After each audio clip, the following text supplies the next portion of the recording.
Ku yang lama di sini menjagamu tak patah hati. Sedia aku sebelum hujan. Apa yang kau butuh ku berikan. Bertepuk sebelah tangan. Sudah biasa ditinggal tanpa alasan. Sudah biasa luka itu pasti. Tapi aku tetap bernyanyi. Halo warga Nobar yang HP-nya selalu mode silent, bukan karena rusak, tapi takut ditelepon nomor tak dikenal nagih cicilan pinjol. Kayak apa kabarnya bebuhan gali lubang tutup lubang. Setelah sekian lama tidak membahas film persekolahan lagi, hari ini Mang Tobi, sang pengangguran profesional, akan membawakan sebuah film asal Korea Selatan tentang dunia perpinjolan di kalangan bocil SMA yang ternyata lebih kejam daripada debt kolektor lapangan. Sebuah film yang cocok benar kesan menemani bebuhan pian pas lagi sakit perut mikirin gajian yang cuman lewat buat bayar bunga hutang. So, tanpa berlama-lama lagi, siapkan mata, telinga, dan anu-anuan kalian semua. Mari kita nobar dan inilah Usuri Academy. Di awal film diperlihatkan seorang siswa SMA bernama Kang Jin yang hidup sendirian di kontrakan kecil. Dia juga sering ditindas sekaligus dimanfaatkan karena berasal dari keluarga Kismin 7 turunan.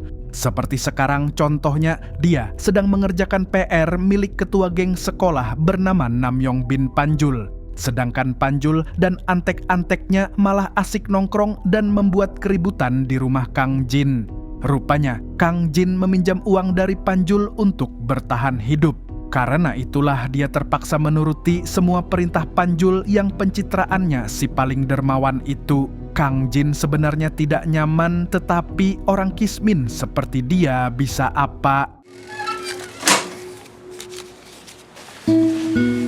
Tak lama setelah Panjul CS pergi, muncul seorang pria yang kita panggil saja dia Samidi. Si Din satu ini adalah rentenir yang memasang bunga tinggi di setiap pinjaman dan kini datang untuk menagih hutang orang tua Kang Jin. Akan tetapi, tentunya Kang Jin tidak bisa membayar, sebab untuk membalas WhatsApp saja dia harus numpang wifi tetangga. Orang tua Kang Jin sendiri bekerja di luar kota jadi buruh pabrik. Dan karena mereka susah dihubungi, jadi Samidi menemui Kang Jin yang sialnya tidak bisa diandalkan. 이 일 많이 힘드시죠? 어쩌다 이 직업을 택하시게 된 건지 궁금해서요. Alhasil sebelum pergi, Samidi hanya berpesan agar Kang Jin menyampaikan ke orang tuanya untuk segera melunasi hutang. Malam harinya kita diperkenalkan dengan Dayong, teman sekelas Kang Jin yang dia taksir diam-diam. Dari luar Dayong terlihat polos dan menggemaskan. Namun di balik itu ternyata dia adalah simpanan sugar daddy alias jadi ani-ani.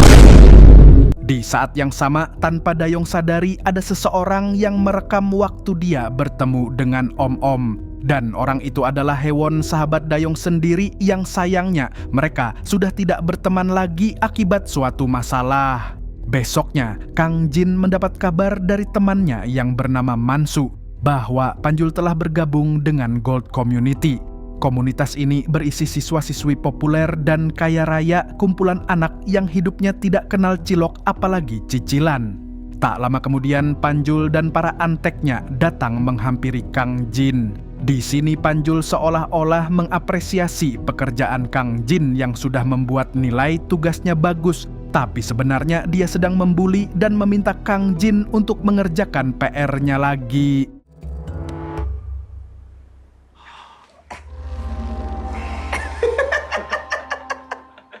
Setelah puas menindas kaum lemah, Panjul dan gengnya pun pergi begitu saja. Setelah itu tak disangka Samidi menemui Kang Jin sampai ke sekolah. Tapi kali ini Samidi menanyakan sebuah amplop berisi uang yang diduga jatuh di rumah Kang Jin.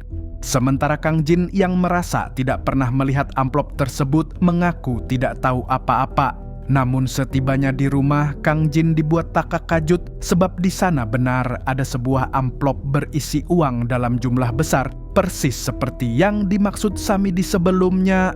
Alih-alih mengembalikan uang itu, Kang Jin justru menyimpannya. Tapi bukan untuk membayar utang, melainkan untuk membantu Dayong yang dituduh mencuri di toko kosmetik. Kang Jin pun seolah menjadi pahlawan setelah membayarkan lipstik dan bedaknya. Disinilah terlihat di tengah hidup yang terus diinjak masalah, Kang Jin masih sempat memikirkan orang lain. Tapi di sisi lain dia juga bungul bin tambuk karena rela mendapat masalah hanya demi cinta. Setelah itu Dayong mengucapkan terima kasih karena Kang Jin membelikan lipstik yang selama ini dia impi-impikan.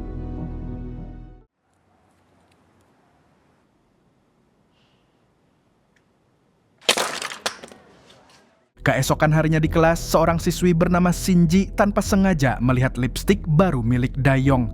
Lipstik itu jelas bukan barang murahan sehingga dia langsung curiga. Namun Dayong mengaku bahwa lipstik tersebut dibelikan oleh Panjul. Pengakuan itu pun sontak membuat Shinji terbakar cemburu karena dia sebenarnya naksir dengan si Panjul-Panjul itu.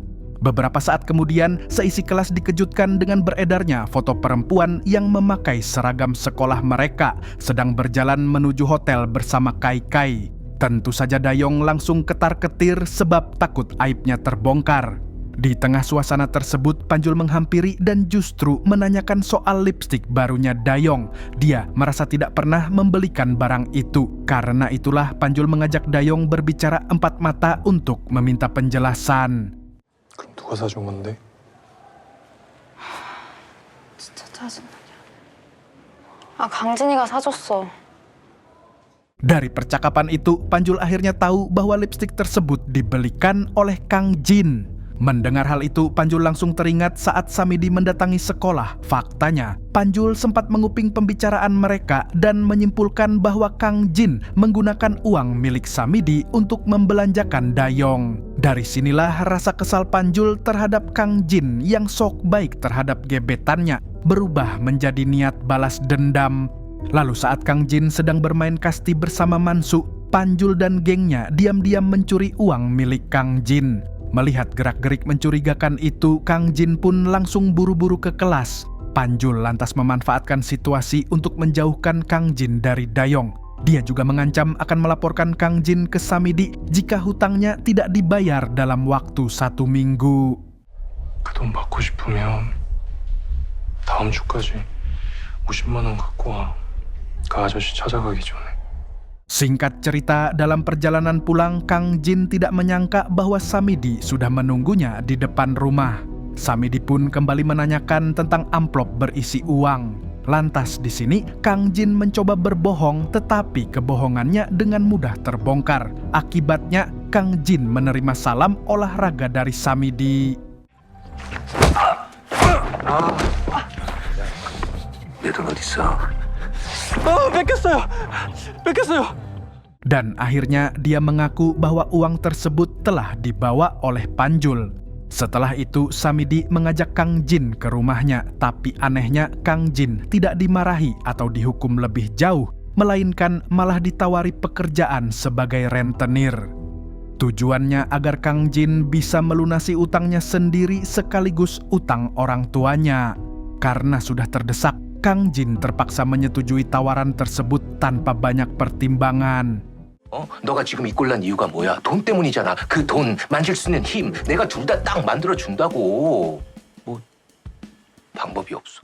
Keesokan harinya, Kang Jin bersama 2 orang lainnya mendapat arahan dan pelatihan langsung dari Samidi. Mereka diajarkan cara mencari mangsa dan menagih utang.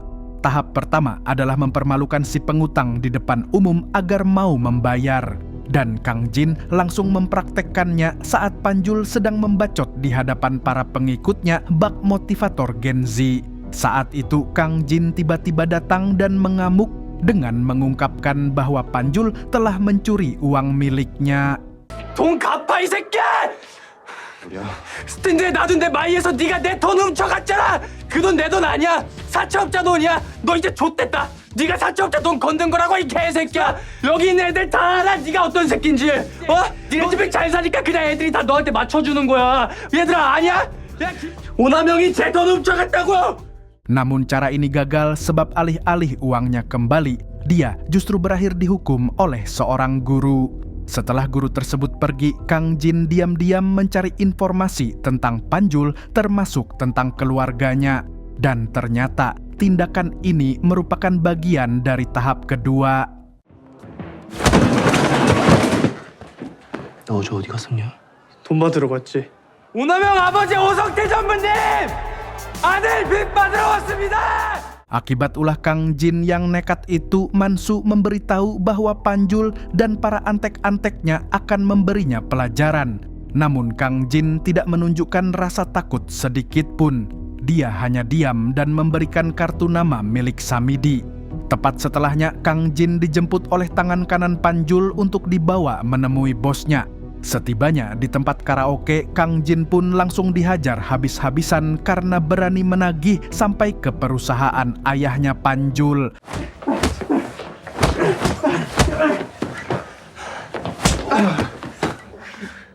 Tapi anehnya, meski sudah babak belur, Kang Jin tetap bersikeras menagih utang. Sikap ini sontak membuat Panjul geram dan menyerahkan Kang Jin ke anak buahnya lagi.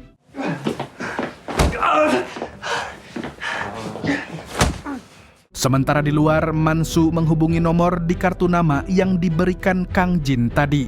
Hingga tak berselang lama, Samidi beserta anggota gangster pun muncul dan seketika Panjul CS langsung ciut.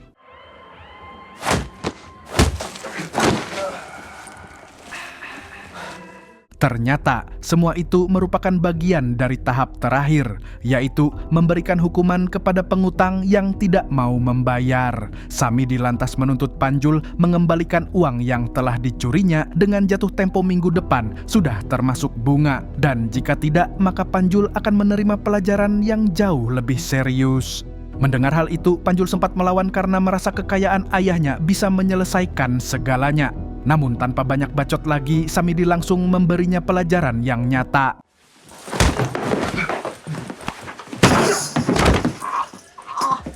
신고할 거야. 좋은 생각이다. 아휴, 야, 애들 얼굴을 때리면 어떡하냐? 어? 신고할까? Panjul pun akhirnya menyetujui tuntutan tersebut, bahkan dipaksa memberikan cap jempolnya di lembar kesepakatan. Singkatnya, 1 minggu pun berlalu dan Panjul akhirnya membayar utangnya kepada Kang Jin. Namun sayangnya, uang tersebut hanya cukup untuk membayar bunganya saja. Untungnya, Kang Jin masih memberi waktu 1 minggu lagi. Sejak momen itulah posisi mulai berbalik. Kang Jin kini memiliki sedikit kuasa untuk membalas Panjul tanpa memberi luka fisik.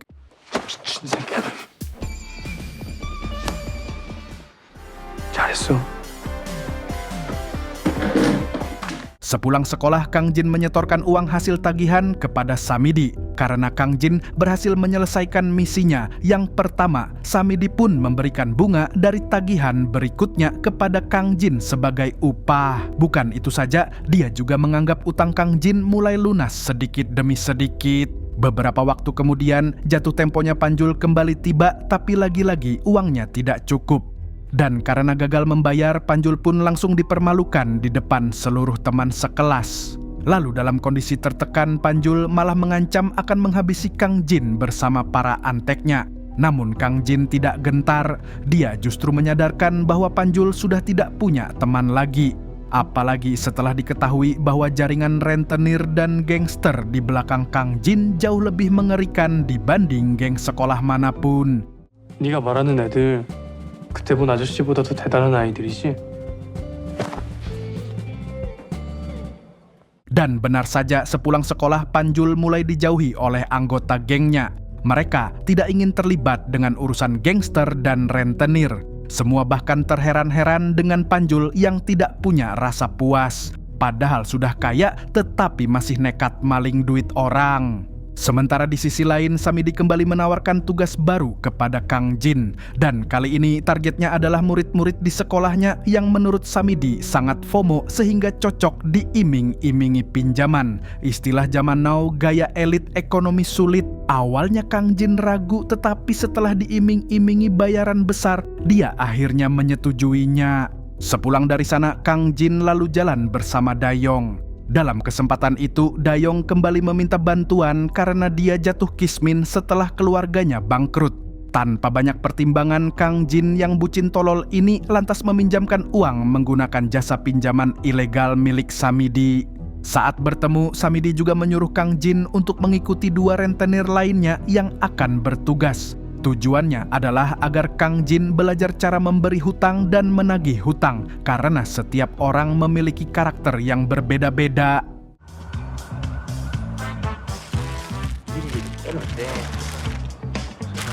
됐어? 잘하네.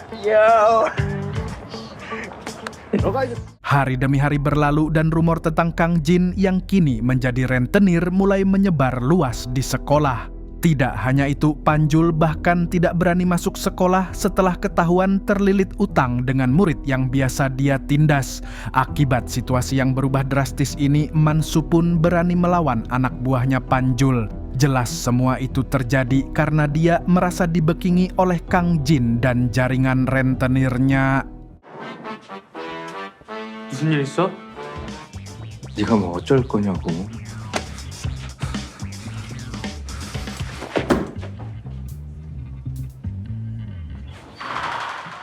Di toilet sekolah, Hewon akhirnya menasihati Dayong dan mengaku kalau dia sudah tahu bagaimana cara Dayong mendapat uang. Hewon lalu mengingatkan bahwa semua yang dilakukan Dayong adalah kesalahan, mulai dari menjadi ani-ani hingga berutang kepada Kang Jin. Namun karena gengsinya sudah terlanjur tinggi, Dayong menolak mendengarkan. Apalagi hubungan pertemanannya dengan Hewon sudah lama putus. Keesokan harinya, Mansu mulai membantu mencari klien untuk Kang Jin karena dia juga menerima bayaran. Dan untuk misi pelebaran sayap pertama, mereka menawarkan pinjaman kepada seorang murid yang ingin membeli motor. Awalnya, murid tersebut ragu karena pernah melihat Panjul dipermalukan akibat galbay alias gagal bayar. Namun setelah Kang Jin dan Mansu meyakinkannya, murid kelas 3 itu akhirnya setuju. Tapi uangnya baru bisa cair setelah dia memotret kartu identitas orang tuanya sebagai jaminan. Tanpa berpikir panjang, kontrak pun akhirnya resmi ditandatangani.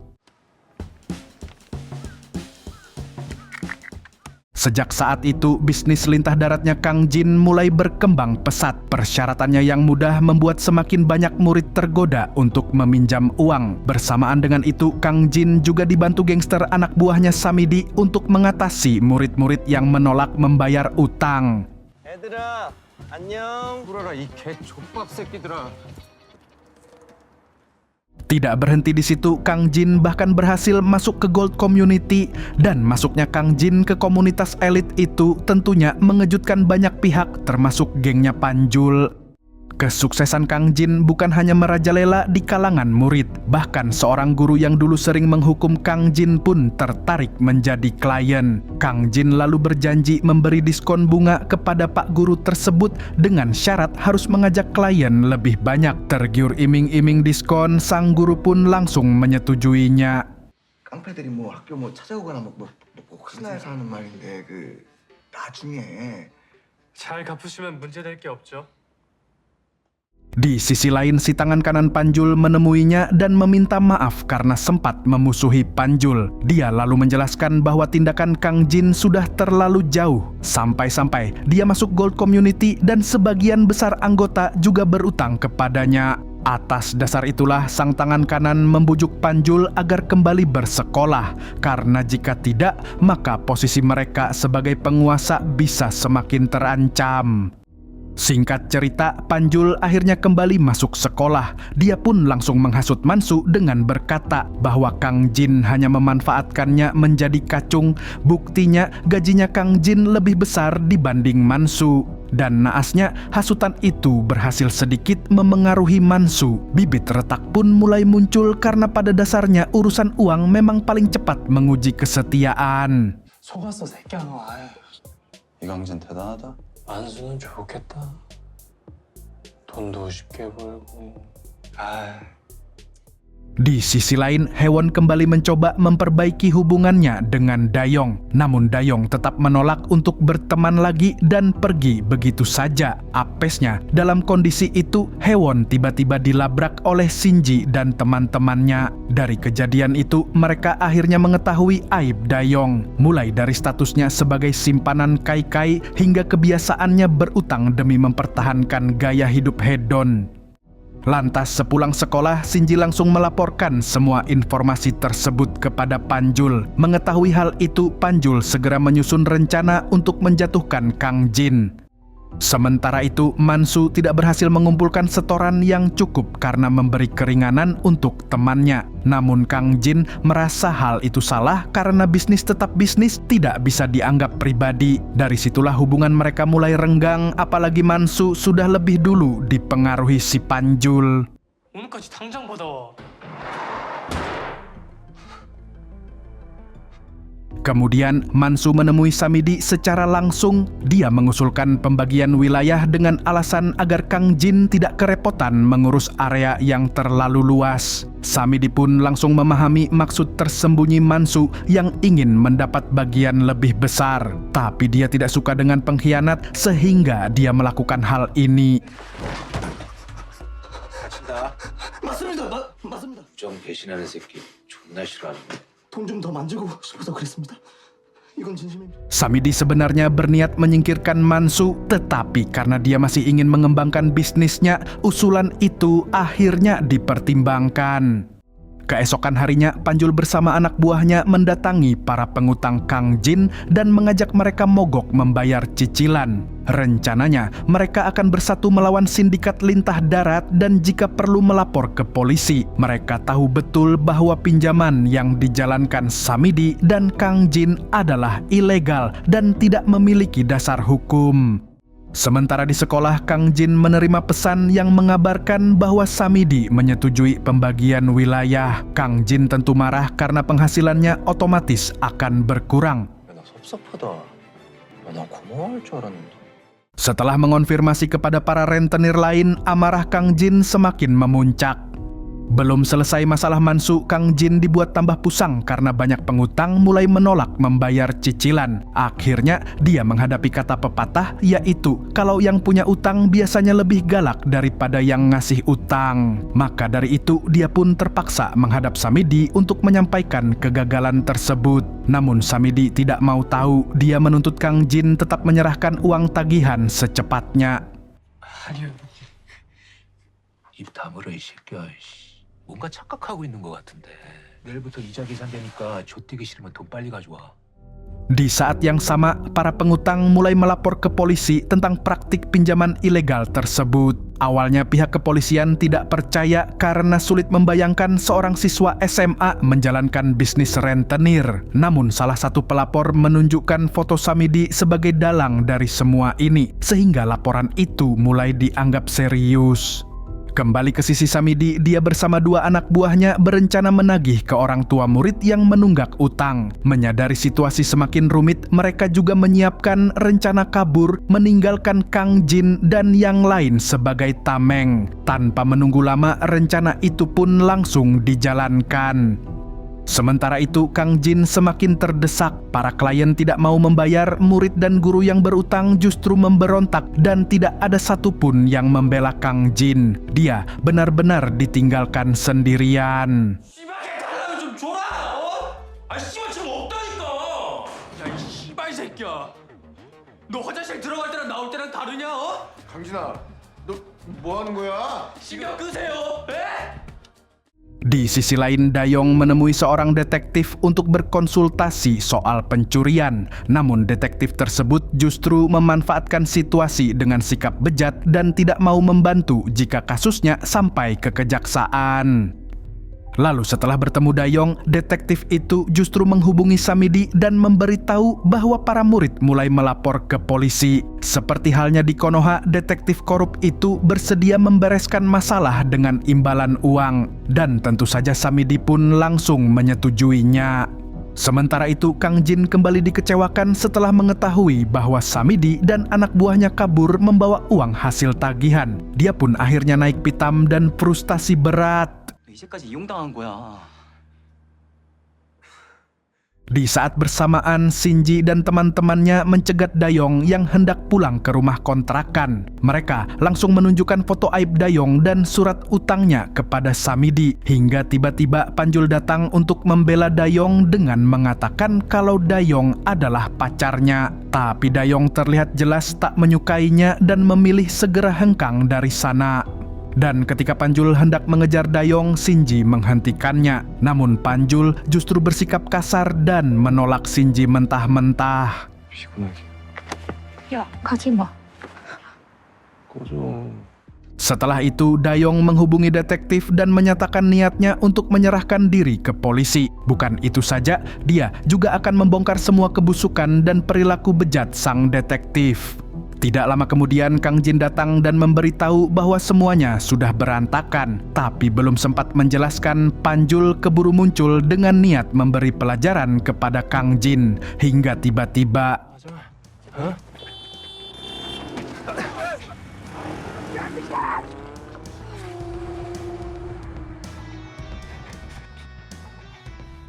beruntung Mansu datang menjemput dan berhasil membawa Kang Jin serta Dayong kabur. Setelah berhasil mengamankan diri, Mansu dan Kang Jin sempat cekcok karena merasa saling dikhianati. Lalu Dayong segera melerai mereka dan mengingatkan agar lebih fokus menyelesaikan masalah. Namun situasi kembali genting ketika Panjul dan gengnya menemukan mereka bertiga. Tapi ketika Kang Jin dan Dayong kabur, Mansu justru melakukan hal ini.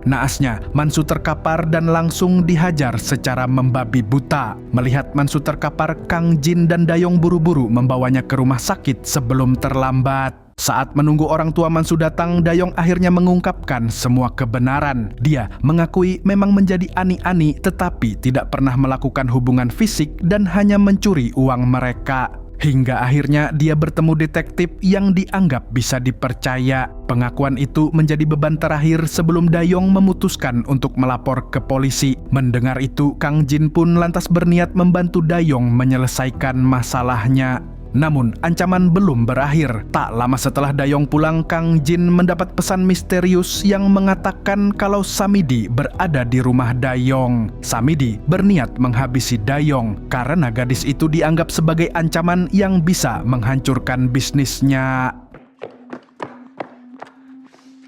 Sesampainya di sana, Kang Jin pun mencoba menyelamatkan Dayong dari seorang anak buah Samidi.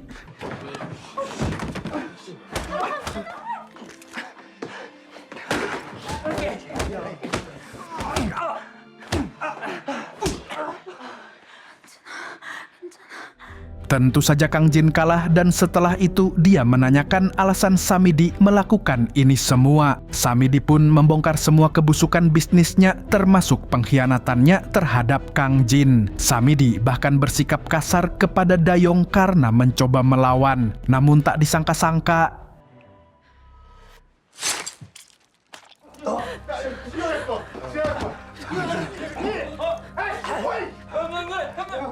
ternyata yang mengirim pesan adalah Panjul. Sebelumnya, dia juga memberitahukan hal tersebut kepada Hewon untuk mengadu domba mereka semua. Menyadari sahabatnya dalam bahaya, Hewon pun segera menyusul ke rumah Dayong. Dan sekarang, perbuatan nekat Hewon membuat situasi semakin rumit dan kacau.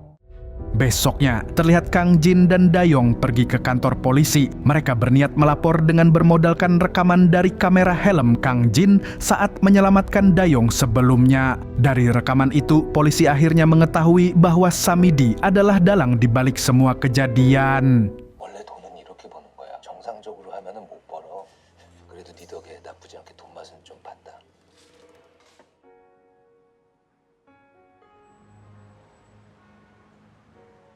Sementara itu, di sekolah, para murid dibuat takajud dengan berita tentang kedekatan Shinji dan Panjul saat mereka kobam. Pesan itu disebarkan karena Shinji sakit hati atas sikap Panjul tempo hari. Dan tragisnya lagi, setelah menyebarkan berita itu, Shinji justru COD sama malaikat maut.